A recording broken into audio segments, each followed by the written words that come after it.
O pasaway, isa ka barangay official sa Bacolod City ginaligar sa kaprisan nga nagaserbe bilang protektor sa mga drogista. Yaring balita nga itong gintutukan. Sa sunod sang isa ka semana, 19 na ka mga drogista sa Bacolod City na aresto sa 14 ka operasyon nga gipatigayon humaling Pebrero 17 tubto 23. Naglabot sa masobra 7 milyones pesos ka balor sang suspected sa buong na-recover. Hugot ang monitoring sa kapulisan sa mga barangay kung saan hindi rin nag-aumpisa ang iligal nga aktibidad.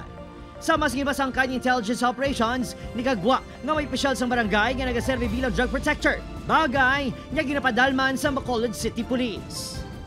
May ara bala nga barangay official nga involved sa drugs. And ang ako nga sabat is may ara nga gina-validate. May mga informants no nga naghatag information and we validated that information. Wala pang detalye ang iban pang impormasyon apang ang sigurado.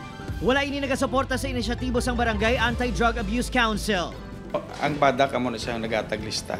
Sino ang mga nag-engage sa illegal drugs sa barangay. So kung hindi mo pag-i-include ang drug personality nga sa mo barangay, you are protecting your constituent nga involved sa illegal drugs. Posible, magapangatubang sang nagkakaigaw ang kaso kung mapamatudan nga may kabaltahan suno sa kapulisan.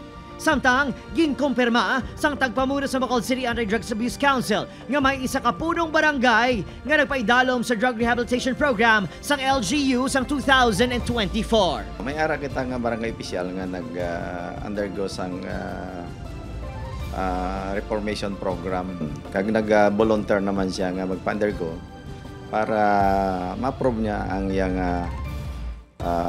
non-participation sa illegal drugs.